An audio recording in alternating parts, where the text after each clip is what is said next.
एक गांव में बिरजू और पंचम नाम के दो आदमी रहते हैं। पंचम के पास 3 भैंस होती हैं, जो उसे दूध देती है और वो अपनी भैंस के दूध को गांव में बेचकर अच्छे खासे पैसे कमा लेता है। दूध ले लो दूध, भैंस का ताजा और पौष्टिक दूध। आइए आइए, दूध लीजिए दूध।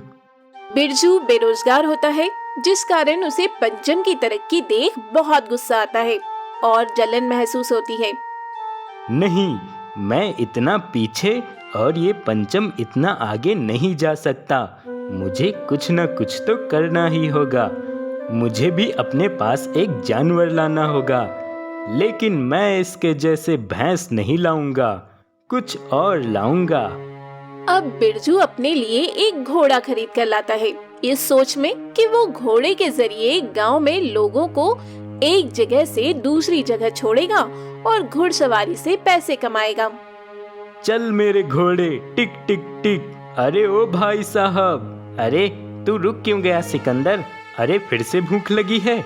अभी तो मैंने 2 सवारी ही की है।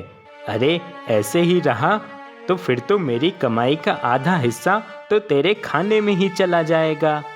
बिरजू को ना चाहते हुए भी अपने घोड़े सिकंदर को ढेर सारा खाना देना पड़ता है, जिस वजह से काफी नुकसान होते रहता है। ये 2 और ये 3, आज केवल इतनी ही कमाई हो पाई है।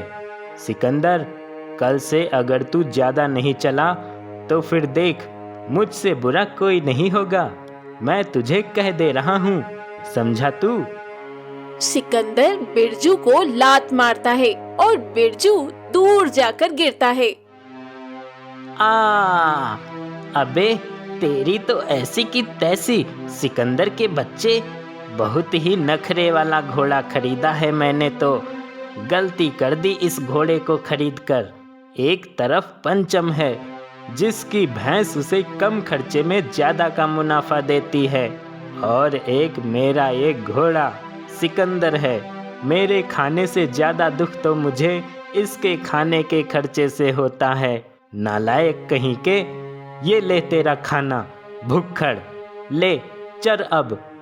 पंचम की दिन ब दिन तरक्की होती जाती है, वहीं बिरजू का काफी नुकसान होता रहता है, जिस वजह से वो बहुत परेशान रहने लगता है। अरे बाप रे, ये घोड़ा तो मुझे कंगाल करके ही रख देगा। वहाँ पंचम जीवन में और आगे बढ़ते जा रहा है और मैं यहाँ और भी ज्यादा नीचे होते जा रहा हूँ।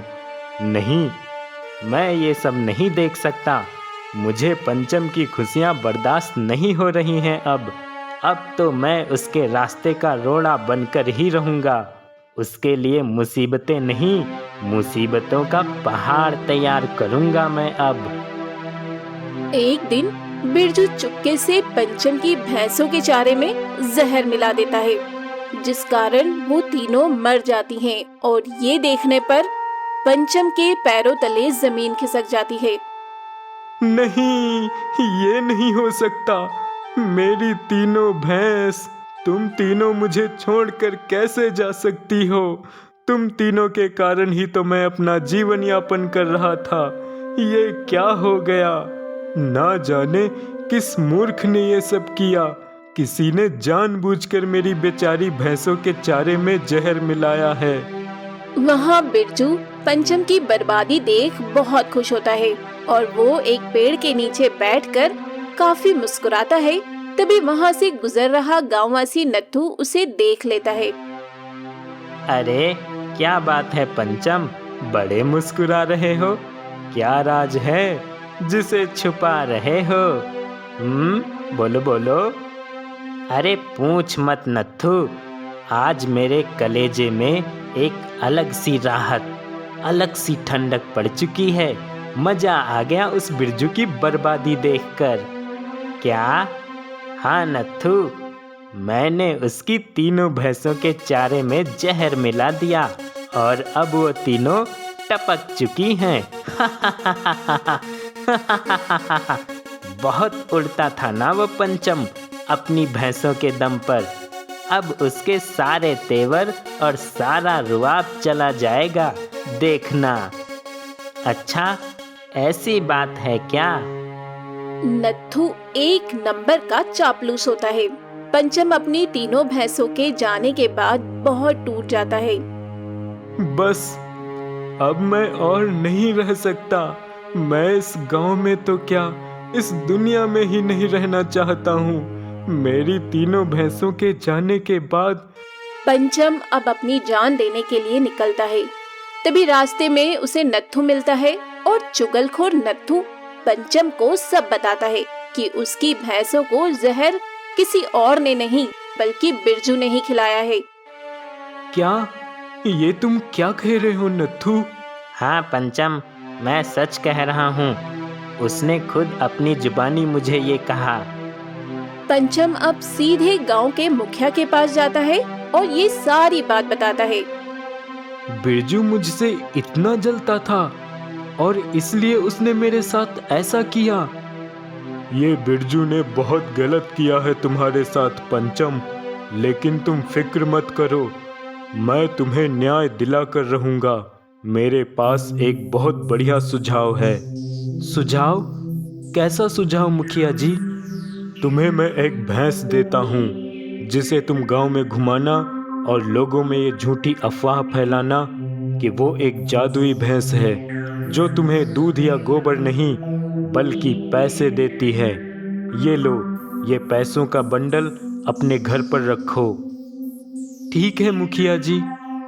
मुखिया पंचम को पूरा प्लान बता देते हैं, जिसके बाद मुखिया जी की दी हुई भैंस को पंचम गांव भर में घुमाता है और हर किसी को पता चलता है कि अब पंचम के पास एक जादुई भैंस आई है। क्या कहा? जादुई भैंस? हाँ हाँ, ये एक जादुई भैंस है जो मुझे ढेर सारे पैसे देती है। ये मैंने शहर से लाई है। मेरी तो ऐस है ऐस। हा हा हा हा हा हा हा हा। ये क्या? इसके पास जादुई भैंस कैसे आ गई? मैंने तो इसे बर्बाद कर दिया था इसकी तीनों भैंसों को मारकर, लेकिन इसके साथ तो पहले से भी और भी ज्यादा अच्छा हो गया। ये चाहे कितना भी सफल क्यों ना हो जाए, मैं हर बार इसके रास्ते में कांटे बिछा कर ही रहूंगा। अब ये जादुई भैंस भी मेरी होगी और इसके पास पड़े हुए पैसे भी।